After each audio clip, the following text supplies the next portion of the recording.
Framing question के next part में आपका स्वागत है। तो फ्रेमिंग क्वेश्चन में हम देख रहे थे कि किस तरह से हमने क्वेश्चंस को फ्रेम किया, जिसमें हमने यस और नो वाले क्वेश्चंस को हमने सबसे पहले देखा, जो कि किससे स्टार्ट होते हैं, हेल्पिंग वर्ब से स्टार्ट होने वाले जो सेंटेंस थे उन्हें हमने सीखा अभी तक। तो नेक्स्ट जो है वो है WH वर्ड। WH वर्ड से स्टार्ट होने वाले सेंटेंस जो हम आज देखेंगे। अगर आपको ये सेंटेंस अच्छे से समझ में आ गए तो इनमें ज़्यादा दिक्कत नहीं आएगी आपको। मैं ऐसा इसलिए बोल रहा हूँ क्योंकि 10th क्लास के अंदर जब भी WH वर्ड से क्वेश्चन पूछे जाएंगे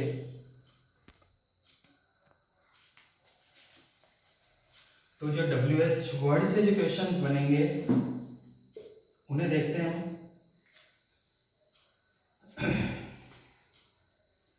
इसमें 10th क्लास में ये बेनिफिट मिलता है आप लोगों को कि WH वर्ड लिखा हुआ मिलता है। जैसे मैंने कहा I met Ram in the garden, ये एक सेंटेंस है और आपको कहा जाएगा कि इस सेंटेंस को आपको किससे बनाना है, WH वर्ड से बनाना है। तो वो WH वर्ड आपको दिया हुआ मिलेगा वेयर। इस तरह से एग्जाम में क्वेश्चंस पूछा जाएगा आपसे वेयर। तो अब आपको करना तो वही है जो आप अभी तक करते आ रहे थे, क्योंकि आपको पता है WH वर्ड के बाद में अगर हेल्पिंग वर्ब आ रही है और फिर सब्जेक्ट आ रहा है तभी हमारा क्वेश्चन बनेगा। तो जो वेयर का आंसर है ये नहीं लिखा जाएगा, वेयर का आंसर नहीं लिखा जाएगा, क्योंकि अगर आप क्वेश्चन वेयर से पूछ रहे हो तो वेयर का मतलब होता है कहां, और इसका आंसर है इन द गार्डन। ठीक है, इसका आंसर क्या है, इन द गार्डन। तो अगर हमने क्वेश्चन भी पूछा और ये भी लिख दिया तो फिर तो वो गलत हो जाएगा। इसीलिए हम क्या करेंगे, जिस भी WH वर्ड का जो आंसर होता है वो नहीं लिखेंगे। और अब जो हमारे पास रिमेनिंग जो बच रहा है पार्ट सेंटेंस का, उस पार्ट को बनाने की कोशिश करते हैं। तो सबसे पहले वही चीज हम देखेंगे जो हम यहाँ करते आ रहे थे हेल्पिंग वर्ब में। यहाँ पे वर्ब की कौन सी फॉर्म है, सेकंड। तो आपको पता है ये किससे बनेगा, डिड। वेयर डिड, आई को आप किस में चेंज कर रहे थे, यू। इसकी first form meet Ram. Where did you meet Ram, आपका आंसर होगा इन द गार्डन। ठीक है, एक क्वेश्चन जैसे और ले लेते हैं।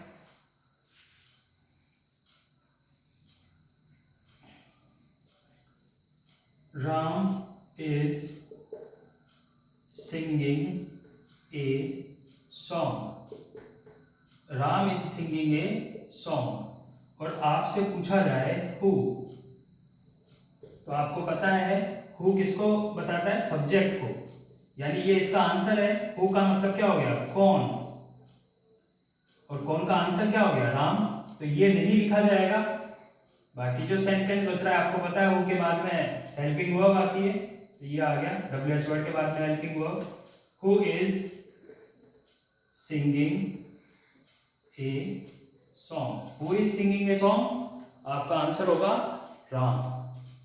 ठीक है, तो इस तरह से हम WH वर्ड्स को बनाने की कोशिश करेंगे। WH वर्ड्स में आपके when, where, who, whom, whose, which, why, तो ये जितने भी WH वर्ड है, how much, how many, इन सभी से क्वेश्चंस का आंसर बनेगा। हाँ, इनमें आपको ये ध्यान रखना है, जैसे हाउ मेनी है, ठीक है, तो इनमें पहले सब्जेक्ट आ जाएगा। मतलब जो भी चीज आप पूछ रहे हैं, सब्जेक्ट में जो भी चीज पूछ रहे हैं वो यहाँ पे शो हो जाएगी। तो इस तरह से हम फ्रेम करेंगे क्वेश्चंस को WH वर्ड वाले, ठीक है। तो इस तरह से WH वर्ड के क्वेश्चंस फ्रेम होंगे। कल हमने हेल्पिंग वर्ब के क्वेश्चंस को फ्रेम किया था। तो WH वर्ड में देखो, जैसे मैं आपको प्रैक्टिस के लिए कुछ क्वेश्चंस अवेलेबल करवा दूंगा नेक्स्ट वीडियो में या फर्दर जो भी वीडियोस आएंगे उनमें। तो आपको अभी सिर्फ इतना करना है कि जो भी आपको WH वर्ड के, आप जिस भी बुक का यूज़ कर रहे हैं 10th क्लास में, जिस भी रिफ्रेशर वगैरह का जहाँ पे भी यूज़ कर रहे हैं, उनको आप क्या करेंगे, रिफ्रेशर का जिनका भी यूज़ कर रहे हैं उनमें से आप क्वेश्चंस लेंगे, ठीक है, और उन क्वेश्चंस को लेके और सॉल्व करने की कोशिश करेंगे। इस तरह से आपका पैटर्न यही रहेगा। जैसे मान लो सपोज करो अगर यहाँ पे मैं लिख दूँ सीता इज वॉशिंग क्लोथ्स,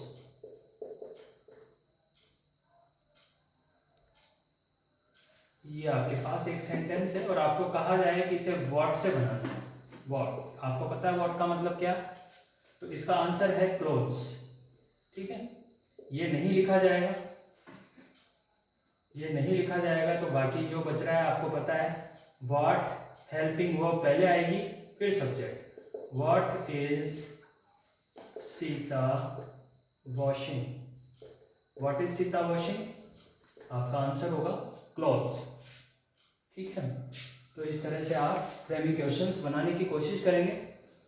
और अगर आपको कोई भी डाउट आ रहा है, फ्रेमिंग क्वेश्चंस में कोई भी डाउट है, चाहे वो हेल्पिंग वर्ब के क्वेश्चन से रिलेटेड हो, चाहे वो WH वर्ड के क्वेश्चन से रिलेटेड हो, आप मुझे कमेंट्स में लिख के भेज देंगे। वो मैं उसका आंसर हो सकता है इमीडिएट या जल्दी उसका आंसर ना दे पाऊँ, लेकिन हाँ कुछ दिनों में आपको उसका आंसर मिल जाएगा। 1 दिन 2 दिन या 3 दिन में आपको उसका आंसर मिल जाया करेगा। तो आपको फ्रेमिंग क्वेश्चन जो टॉपिक है उससे रिलेटेड अगर कोई भी समस्या आ रही हो, फ्रेमिंग क्वेश्चंस हेल्पिंग वर्ब से कैसे बनाए जाते हैं, WH वर्ड से कैसे बनाए जाते हैं, अगर ये दिक्कत आ रही हो तो आप सिर्फ कमेंट्स में वो क्वेश्चन लिख के भेज दीजिए। मैं उसका सही टाइम पे रिप्लाई करने की कोशिश करूँगा, आंसर आपको बताने की कोशिश करूँगा। और क्वेश्चंस के अलावा भी कोई डाउट है फ्रेमिंग क्वेश्चन से रिलेटेड तो वो भी आप पूछ सकते हैं, ठीक है।